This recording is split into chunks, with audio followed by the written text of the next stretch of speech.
on Tuesday night at 9 p.m. What you just walked us through, the huge margins I walked through in the last segment, the power of young voters, and particularly a diverse coalition, and really people of color, but specifically women of color, putting Joe Biden over the top and what that means. If that all just exploded along with, a clear electoral vote margin a Tuesday night, that might have sunk in. Instead, we had a lot of other stuff between then and now that doesn't really matter. And so I wonder what you think about that, because going forward, this is also about power. And does the Democratic Party understand why it's back in power? Yeah, I think you bring up a good point. I mean, I think, campaign financing needs to be looked at. I think the way in which we campaigned, there were so many false ads in Florida in Spanish. Spanish wasn't regulated the same as in English. And so I do think we need to take a look at that. Again, our work is just beginning. But I want to talk about what you just said about the women. The women of color showed up in big ways. Of course, you saw in Georgia what black women have done, but Latina women were the real heroines here, beating men in turnout in every state and voting for Biden-Harris at an average rate close to 3-1. And that wasn't surprising to us. Latinos are the CEOs of the households. They make all the financial decisions and healthcare decisions and educational decisions. Many Latinas are small business owners, and they wanted a plan for recovery for themselves, not for Wall Street. And so Trump's policies were never aimed at the struggling Latina community. And, if you look at voter suppression on top of that, how Latinas showed up, even through the closing of polling places and the shutting down of drop-off sites and new voter ID laws and long lines and driving 30 miles and all of that.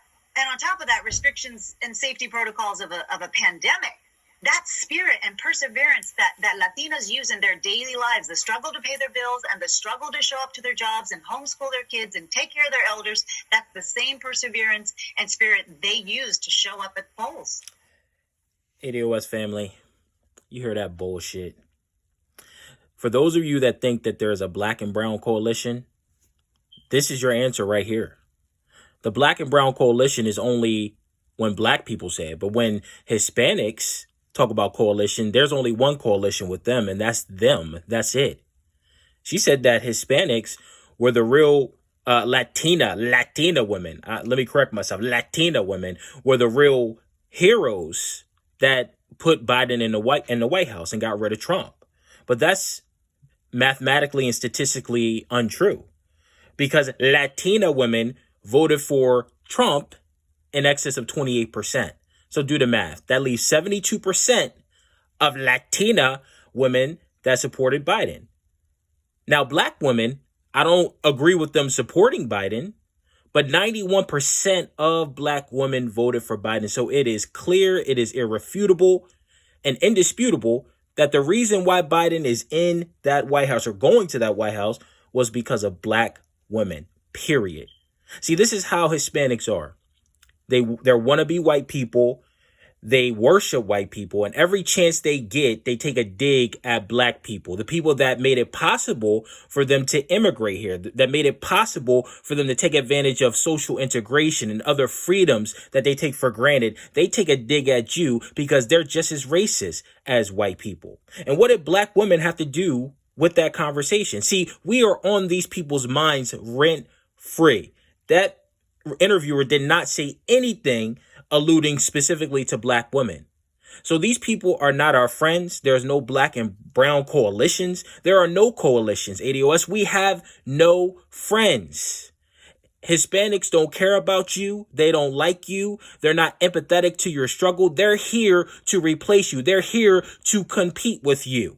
And that's why when they come over here, all they do is ride black people's coattails, steal our music, steal our culture, steal our slang, steal our intellectual property, i.e. Jennifer Lopez, i.e. Bruno Mars. And they win Grammys and they win all these awards and they never give you the credit, because that's who these people are. ADOS, we have no friends.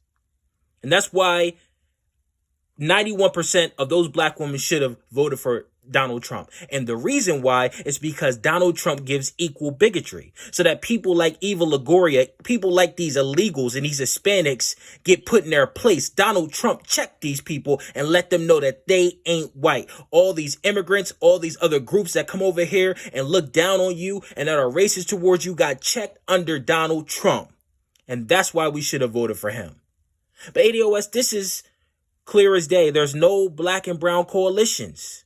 And we got to get that through our brains. But let me know what y'all think. Make sure you like. Make sure you share. Make sure you subscribe to my channel. Drop a comment. I am interested to hear what you think about this subject. But I appreciate all the support. And as always, thank you for allowing me to share my views. Have a great day.